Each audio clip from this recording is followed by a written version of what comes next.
നമുക്കൊക്കെ അതിമനോഹരമായി ഇംഗ്ലീഷ് സംസാരിക്കാൻ പഠിക്കുക എന്ന് പറഞ്ഞു കഴിഞ്ഞാൽ വളരെ വളരെ ഇഷ്ടമുള്ള കാര്യമാണല്ലേ. അതുകൊണ്ട് തന്നെ നമ്മൾ ഇംഗ്ലീഷ് പഠിച്ചെടുക്കുവാൻ വേണ്ടി ഒരുപാട് പരിശ്രമിക്കാറുണ്ടല്ലേ. എങ്ങനെയൊക്കെയാണ് നമ്മൾ ഇംഗ്ലീഷ് പഠിച്ചെടുക്കുവാൻ വേണ്ടി പരിശ്രമിക്കാറുള്ളത്? നമുക്ക് ഏറ്റവും കൂടുതൽ ഇഷ്ടപ്പെട്ട സ്പോക്കൺ ഇംഗ്ലീഷ് സ്ഥാപനങ്ങളിൽ പോയി നമ്മൾ ജോയിൻ ചെയ്യും അല്ലേ.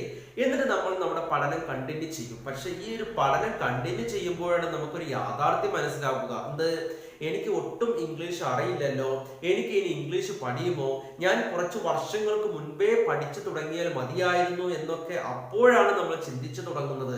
എന്നിട്ട് നമ്മൾ നമ്മുടെ പഠനം ഇങ്ങനെ കണ്ടിന്യൂ ചെയ്യും. പക്ഷെ നമുക്ക് ഈ ഒരു കോഴ്സ് കഴിയുന്നതോട് കൂടി നമുക്ക് കോൺഫിഡൻസോട് കൂടി ഇംഗ്ലീഷ് സംസാരിക്കാൻ സാധിക്കാത്തതായി വന്നു ചേരുന്ന ഒരു അവസ്ഥയും വന്നു ചേരാറുണ്ട്. അപ്പൊ നമ്മൾ എന്ത് ചെയ്യും? ഈ സ്ഥാപനത്തിൽ നിന്ന് ഷിഫ്റ്റ് ചെയ്ത് മറ്റൊരു സ്ഥാപനത്തിലേക്ക് പോയി നമ്മൾ ജോയിൻ ചെയ്യും. എന്നിട്ട് നമ്മൾ നമ്മുടെ പഠനം കണ്ടിന്യൂ ചെയ്തുകൊണ്ടേയിരിക്കും. പക്ഷേ നമ്മൾ ഈ കോഴ്സുകളൊക്കെ ഇങ്ങനെ ചെയ്യുന്നു എന്ന് വെച്ചിട്ട് നമുക്ക് വേണ്ട വിധത്തിൽ കോൺഫിഡൻസോട് കൂടി ഇംഗ്ലീഷ് സംസാരിക്കാൻ സാധിക്കാത്തതായി വന്നു ചേരുന്നു. അപ്പോൾ നമുക്ക് വളരെയധികം വിഷമം വരും. പണ്ടെങ്ങോ പഠിച്ചാൽ മതിയായിരുന്നു, 10 അല്ലെങ്കിൽ 2-3 വർഷം മുൻപേ പഠിച്ചാൽ മതിയായിരുന്നു, അല്ലെങ്കിൽ ഒരു 6 മാസം അറ്റ്ലീസ്റ്റ് ഒരു 6 മന്ത് മുന്നെങ്കിലും പഠിച്ചു തുടങ്ങിയാൽ മതിയായിരുന്നു എന്നൊക്കെ നമ്മൾ പലപ്പോഴും ചിന്തിക്കാറുണ്ട്. പക്ഷേ നമ്മൾ അങ്ങനെയൊന്നും ചിന്തിച്ചിട്ട് കാര്യമില്ല. നമ്മൾ എപ്പോഴാണ് പഠിക്കാൻ ഇറങ്ങിയത്, ആ ഇറങ്ങിയ സമയം മുതൽ നമ്മൾ നല്ല കോൺഫിഡൻസോട് കൂടി നമ്മൾ ഇറങ്ങി തിരിച്ച് ആത്മവിശ്വാസത്തോട് കൂടി എനിക്ക് സാധിക്കും എന്നുള്ളൊരു ഉറപ്പോട് കൂടി നിങ്ങൾ ഇറങ്ങി തിരിച്ച് നിങ്ങൾ മാക്സിമം നിങ്ങൾ പഠിച്ചെടുക്കുവാൻ വേണ്ടി നിങ്ങൾ പരിശ്രമിക്കുകയാണെങ്കിൽ നിങ്ങൾക്ക് കോൺഫിഡൻസ് ഡേ ബൈ ഡേ ഓരോ ദിവസം കഴിയും തോറും നിങ്ങൾക്ക് ഇങ്ങനെ ആത്മവിശ്വാസം ഇങ്ങനെ വന്നുകൊണ്ടിരിക്കും. ഇംഗ്ലീഷ് സംസാരിക്കാൻ വളരെയധികം കോൺഫിഡൻസ് നിങ്ങൾക്ക് വന്നുകൊണ്ടിരിക്കും. അപ്പൊ നിങ്ങൾ എന്താ ചെയ്യേണ്ടതെന്ന് വെച്ചാല് ഇംഗ്ലീഷ് അപ്പിന്റെ ഓരോ ദിവസത്തെ ക്ലാസ് മുഴുവനായി എടുത്ത് നോക്കുക. കാരണം എന്താണെന്ന് അറിയോ, നമുക്ക് ബേസിക് ആയിട്ട് ഒരുപാട് സംഭവങ്ങൾ നമ്മുടെ ഓരോ ക്ലാസ്സുകളിൽ ഉൾപ്പെടുത്തുന്നുണ്ട്. എന്താണ്? ഓരോ കാര്യങ്ങളും. അതുകൊണ്ട് ദിവസവും നമ്മൾ മലയാളം സംസാരിക്കാറുണ്ട്. ആ മലയാളത്തിന്റെ ഇംഗ്ലീഷ് നമ്മളൊന്ന് കണ്ടെത്തി കഴിഞ്ഞാൽ നമുക്ക് കോൺഫിഡൻസോട് കൂടി ഇംഗ്ലീഷ് സംസാരിക്കാൻ സാധിക്കും.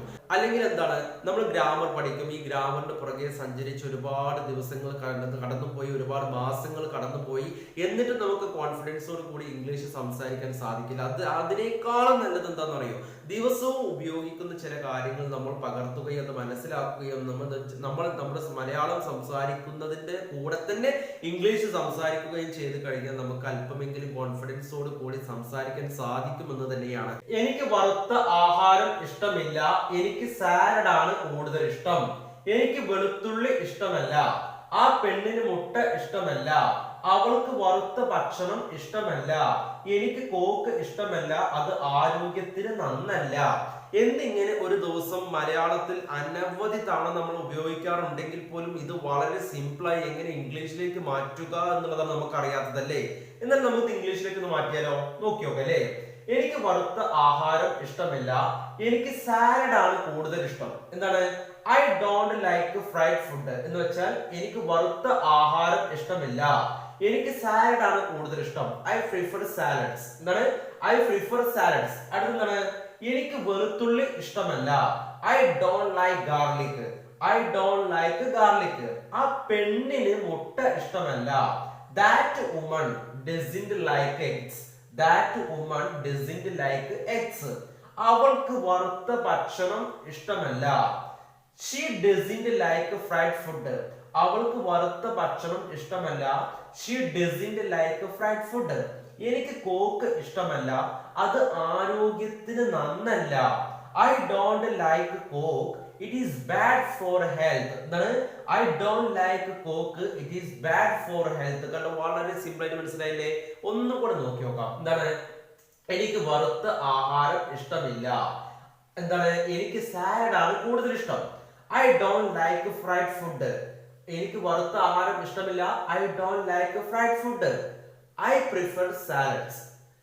I don't like fried food. I prefer salads എന്ന് പറഞ്ഞാൽ എന്താണ്? എനിക്ക് വറുത്ത ആഹാരം ഇഷ്ടമല്ല, എനിക്ക് സാലഡ് ആണ് കൂടുതൽ ഇഷ്ടം.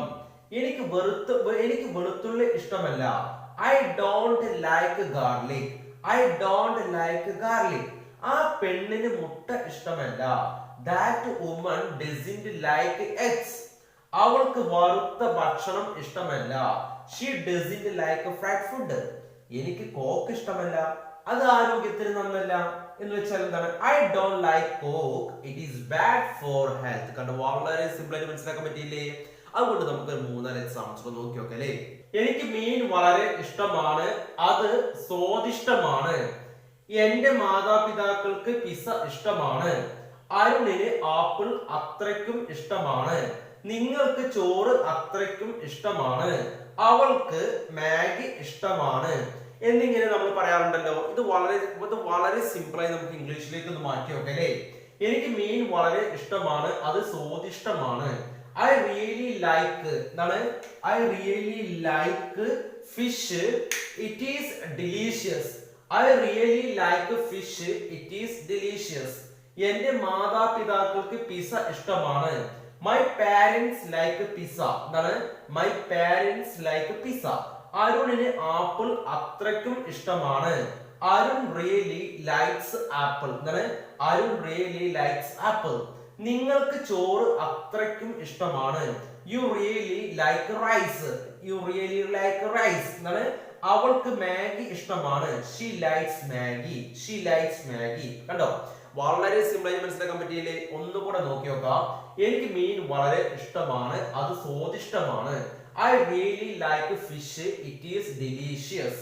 എന്റെ മാതാപിതാക്കൾക്ക് പിസ്സ ഇഷ്ടമാണ്. My parents like pizza. അരുണിന് ആപ്പിൾ അത്രയ്ക്കും ഇഷ്ടമാണ്. Arun really likes apple. നിങ്ങൾക്ക് ചോറ് അത്രയ്ക്കും ഇഷ്ടമാണ്.